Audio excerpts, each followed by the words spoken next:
It's the weekly show about pro AV with the hottest news in the AV industry. It's rAVe TV. So I was like, well, I'll just come in early and I'll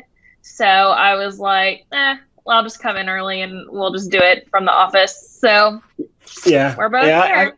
That's exactly how I felt. That's exactly kind of what I was thinking. So tell me, it was for those watching internationally, we're coming to you live on YouTube, on our website. If you're at ravepubs.com, we are also on my LinkedIn page. We're also on Twitter and other places too. Here, coming to you live today with rAVe TV, which is every Wednesday. In fact, next week we'll be announcing our sponsors for rAVe TV, and our sponsors are going to be it's going to be cool to have some sponsors, because we're going to, instead of just saying, hey, our thanks to our sponsors, we're going to actually have them involved in the show, because what we asked our sponsors to do is provide educational content as part of the show. But if you're watching us in the U.S., you know that we just celebrated Independence Day. And first off, I want to know what you did, Steph.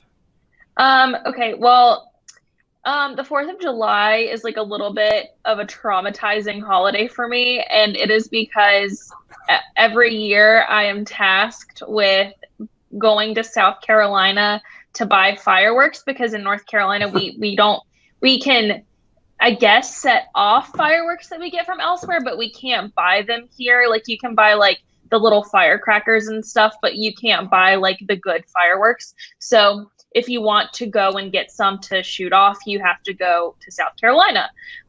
So every year I'm tasked with doing that for the 4th of July gathering that I have. And I don't know why I keep getting tasked with it, because something goes wrong every time. Like last year, my friend and I, when we went down to buy fireworks, her car broke down halfway, and then we went back, and then I drove us down, and then my car overheated, and it like took us so long to get back. And then the line was so long, because we went on July 3rd last year, that it was wrapped all the way around the fireworks place. And like the people who worked at the store were like, hey, like we have to shut off the line, because by the time y'all get in, like we'll be closed. So did not work out so well for us last year. So this year, my dad, it was me and my best friend who did this, by the way. And we just were the classic, like, dynamic. But is it legal?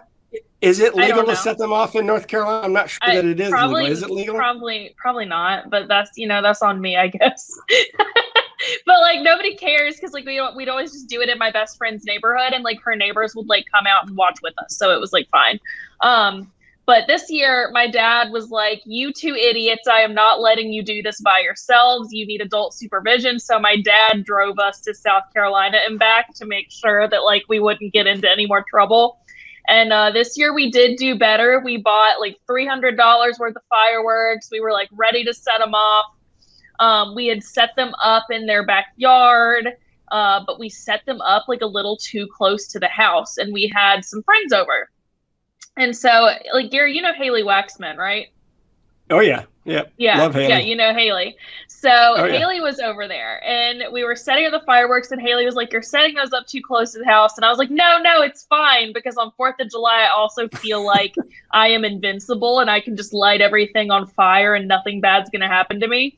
So I lit this firework, and it shoots toward the house, zooms past my dad's head, and like everyone runs out of the way and ducks. And I just turn back, and Haley has hit the deck. Haley is fully on the ground, like, because I almost hit her in the face with a firework. So Haley, if you're watching this, I'm really sorry. The image of that is just ingrained in my head. I can imagine this happening. I'm sure she was scared to death. She was so scared, but her reflexes were great. Like, she was on the ground, like military crawl style. Like, it was, and the firework like hit the house, and we had to like put it out, but it was fine. No fire though, no actual fire. I think, by no the way, fire, no fire. That our producer says that this is a Class 2 misdemeanor, punishable with a $500 fine and court costs. However, no jail time. So you're safe as far as that goes, Steph. But hey, this is Gary K and Steph Beckett doing rAVe TV. We've been talking about Steph's misdemeanor during July 4th holidays. I had a little bit more laid back. My my 4th of July was spent, as you know, I love Disney. My 4th of July was spent at Disney, and I thought I would show you some of the AV technology that I actually saw at Disney. This is an exhibit at Epcot that uses about 30 projectors, a mixture of Panasonic and Epson projectors to create a 360-degree round view of what the future of Epcot is going to be like. And it also includes projection mapping on this display as well. The short throw lens projectors, interestingly enough, Panasonic has a contract with Disney to provide content, visual content. But in this particular display, they're using Epson for all the short throw projections. So that really kind of surprised me. I thought that was interesting because normally you see all Panasonic everywhere in the displays and stuff like that. So it was very cool to see. I like looking at all this stuff that is related to our industry, right? So this is like a 5-minute show, and it shows you the future of Epcot all projected inside this room. It's kind of a hidden exhibit, by the way. The next thing I wanted to show you, Steph, I think you'll love. This is the newest ride at Hollywood Studios. I think you rode this, didn't you, Steph? Yeah, no. Is this the Mickey and Minnie's Runaway Railroad? Runaway Railroad, exactly. I did not ride that, but I've wanted to. This has over 75 Panasonic projectors, and it's a mixture of image mapping and physical sets. So, and by the way, they're not image mapping on white; they're image mapping on all sorts of colors. And in talking to the tech team, they actually use laser projectors for this install because it was easier to pull out the color of the set in that particular application. Because if they're projecting on blue, they could pull out the color blue and balance the colors. But the last thing I want to show you, Steph, is the thing that everyone has been waiting for, I think, and that is a look at Rise of the Resistance. Here's my such a good ride. I actually kept the audio in here so you could hear a little bit of audio in there, but this is Rise of the Resistance. This is just stunning ride. It has like hundreds of projectors. It's both rear screen and front projection, image mapping all over the place. It's a very fast moving, unique roller coaster because it's a 17-minute long ride. This is just a couple of minutes of it. It's not what you expect. There's animatronics involved in it. You're kind of moving in all these random directions. You can see there's an animatronic right there. But the graphic, basically there's a hole been blown into the ship. The wind starts. You're being pushed everywhere. It just is stunning. And this is supposed to be a little bit like the new Star Wars hotel that they're going to debut at Disney World in a couple of weeks. Yeah, they're gonna actually talk about it starting in a couple of weeks, and you'll start being able to stay there in the spring. It's almost finished construction. By the way, this is where you're in this roller coaster thing that all of a sudden drops out, and you're now flying individually from everyone else. It's just, I don't know, it's just stunning. Yeah, I know you had a chance to ride it. What did you think? I loved it. It was such a good ride. But I remember I was with my best friend and her mom and her mom's best friend, and her mom and her mom's best friend were like, why is this they thought the portion of the line where you're just standing on the ship and they're giving you kind of the backstory for what's going on. They thought that was the ride. Yeah. And they were like, this is not good. Why did we wait so long and have to do all this just for this? And I was like, this isn't the ride, you guys. It's fine. And then by the time we got into it and it was dropping us and shooting around, they were like, oh, wait, this is amazing. You're right. This was worth it. This was so great. So, yeah, it's so good. Yeah, it is amazing. It was really impressive. I really enjoyed it. Really enjoyed the whole trip. And, of course, looking forward to going back. You know how I love Disney. So anytime I can go back, I'm gonna actually go back. So, but anyway, for sure. What kind of news do we have for today, Steph? Well, first I wanted to bring up that we have some launch events coming up. We have one coming up July 8th on realigning the AV ecosystem and finding the way forward with AV industry experts. And then our other one with Sharp and EC, that one's on July 13th. On how the active scene turns any glass into a digital signage display. And then finally, we have something going on with USAV, 3 days of workshop sessions to give you tools and resources to grow your professional personality. So if any of these are interesting to you, You can register. You just log into launch.com, and when you click on like my launch, these 3 will show up as upcoming events, and you can go register for any of them and all of them. So just wanted to bring that up. Thought that was exciting and fun. Next up, so Navori Labs released the Stix 3700 Android digital signage media player. They released it like a couple days ago, and it's like the 2nd generation. The first one was the 3500, and apparently it's like really small and like gives a really good performance for the size. And like for the size particularly, it renders like really high resolution content. So I thought it was cool. It's actually not very expensive. It's like $249. It initially said $299, but they emailed me to tell me to correct it. So it's a little like a Chrome stick, right? It's basically a media player and a stick, and it's what's cool about it is it has data and Wi-Fi and wireless internet. So you have 3 ways to connect to it. And it's very, very small, connects through HDMI, but it replaces the system. It kind of upgrades the system on chips, and it's a standalone media player. It's Android based, so if you're used to using Windows based media players, this is quite a bit of a difference. But all of a sudden you have Navori competing with BrightSign. They're making like BrightSign's the leader right now. Navori is quickly catching up with them, and I think they're going to be a major player. Yeah, I agree. Next up, so CEDIA Expo announced what they're calling the launch pad for residential tech brands to share innovations.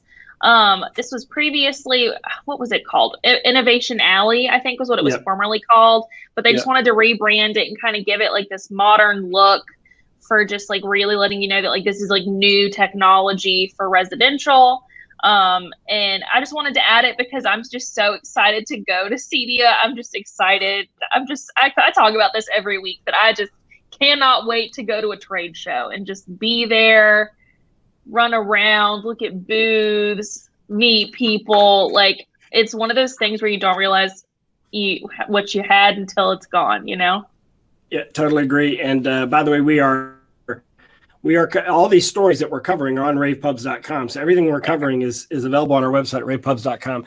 Sorry about the playing around with the layouts. I'm the editor today, and I did not do a good job with that transition stuff, but you handled it really well. It's okay. I'll try to do a better job. So what's up next? Okay, what's up next is Samsung partnered with Grubber to release a all-in-one kiosk. So this is what the kiosk looks like. Like restaurants and like different like storefronts and stuff, they're just getting so into tech. And I think that a lot of the reason why that they're just getting so technical, like I think COVID kind of helped to like jumpstart that a lot because people like don't really want to talk to another person sometimes. Like we're still uncomfortable getting super up close and getting into someone else's business. So I think that we're going to start seeing a lot more of like kiosks popping up, like even in places that are pretty like, where you and I are from, like the Sticks. Like I think that we're going to see, I think that we're going to even see like McDonald's and other fast food places and like the Dunkins, even in like our hometowns, like starting to get these kiosks because people even just like they don't want to be close to each other. But yeah. Also, there's you've also had the factor of that. The human error is mostly eliminated because when you place an order and you do something special, like I always put extra pickles on my hamburgers, and half the time I get it, half the time I don't get it. And this way, when you're putting it in this type of an environment, you're more likely to have less mistakes because you're eliminating human error from some of those. So anyway, go ahead, Steph. What's next? So next, it's just this. I thought this column was so funny. This is from Omar Prashad. He writes for us sometimes. And he wrote this column that was like, are you a dragon fruit or a banana? And when he sent this to me, I was like, what is this man writing about? Like, what is going on? But it's actually a really good metaphor. He talks about how when he grocery shops, like he always buys bananas. He just knows that that's what he's going to buy. But he was really intrigued one day by going to the grocery store and he was like, oh, like this dragon fruit really looks good, but I don't know anything about dragon fruit. I've never bought dragon fruit before. I don't really know like what, like how you cut it, like what you do. So like, I'm not going to buy it. And he talked about how like when people purchase AV technology, it's kind of the same sort of thing where they're like, if I don't know how to work it, no one's here like showing me or helping me, like I'm not going to buy it. I'm just going to buy the same old stuff that I know. But you're missing out on what could potentially be your like new favorite product. So he really talks about like how supportive you have to be when selling like AV technology, because you have to be like really upfront with like showing them what all it can do and making sure they have the resources to be able to use it. And he was like, yeah, so maybe if someone was beside the dragon fruit being like, this is how you cut it, this is how you eat it, this is what you do, he's like, maybe I would have bought it. But because it's like not what I know and no one was there showing me, like I didn't want to take a chance, which I feel the same way. I have, look, I go to restaurants, eat the same thing every time I go to a restaurant. I'm scared. It's kind of like what we do, right? When we go to trade shows, is that we try to show people the new stuff so that they don't get in the habit of using the old stuff. But there's a reason why all this old stuff is still me too.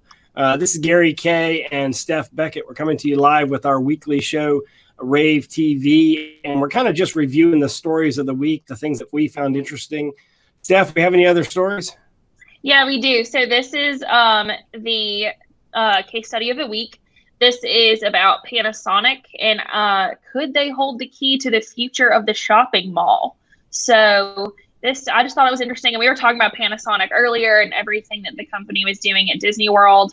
But there are like a number of new like visual solutions and stuff to help like reimagine attractions and welcome audiences in person, which once again, this was stuff that like all I feel like was being put into place during COVID.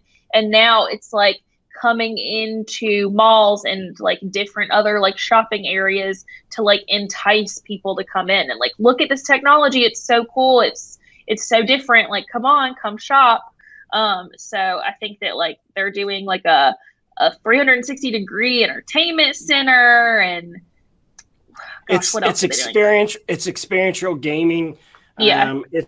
The Van Gogh exhibits traveling around the country. This is like a permanent version of that, but it's also adding in gaming and other experiences, family-oriented experiences, sort of like the virtual version of paintball, right? Inside of a mall. I think you're going to see a lot of big spaces like shopping malls change into immersive spaces like this because they've got all this space available. And hey, people, let's be honest, people are more comfortable shopping in person or shopping online than they were before. I mean, look, even my parents shop online regularly now. So people are more comfortable shopping online than they were before. For sure. And I mean, that's what my dad does now. My dad does not go shopping anymore. I even think that like he will order stuff for my grandma because she's like, I don't want to do it. Like, can you do but I also don't want to go to the store. So can you just order it and like bring it over here for me? So yeah, I think we're going to keep seeing stuff like that a lot. And like something like this would actually do probably really well in like kind of a crappy mall like Cary Town Center. Don't you think? Yeah, I mean, the kind of dying mall. I think you're going to see a lot of these that's happened in the dying mall. I agree with you on that.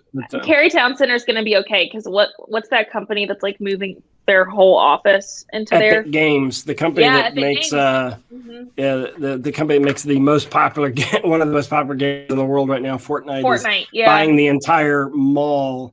Like a huge, or at least a huge portion of it. But I forget all the time. Is it that their main headquarters are in Cary? Yep. Yeah, the worldwide headquarters are here about 10 miles away from us. Yeah, it's so funny. So we have some other stories. We have another blog that you wanted to talk about as well, right? Yeah, it's yours. So let's talk about my blog. Okay. Yeah, it's your blog. So you had this webinar with Almo, right? And it was all about virtual mic and mic array technologies and how those are kind of revolutionizing meeting rooms and classrooms. But then you had a blog version of that. So I just wanted to highlight that because, sometimes like you don't have time to watch the full webinar, but you still want to get all the information. So I just wanted to bring attention to the fact that for a lot of your webinars, you will do a little write-up of it just to also have the information here. So I wanted to bring that up. It is once again on ravepubs.com. It's under Gary K under Blog Squad, or you'll just see it on the front page of our site. But yeah, very cool, very exciting. Thank you. Sorry for the choppiness of my video, but I'm doing too many things at one time, and I think I've reached the limit of my computer there.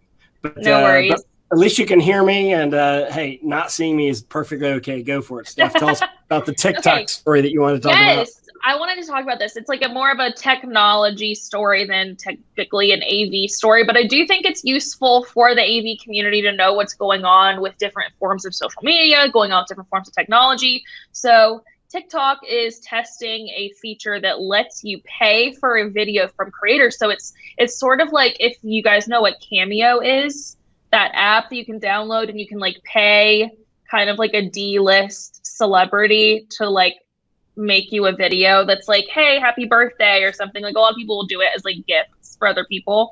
Yeah. Like Haley paid for a guy from General Hospital to make a video for her mom for Mother's Day. So it's like a lot of things like that. But TikTok is like letting you test a feature to do this. So you can pay like famous TikTok people to like do a video for you, which is, I just think that's so funny.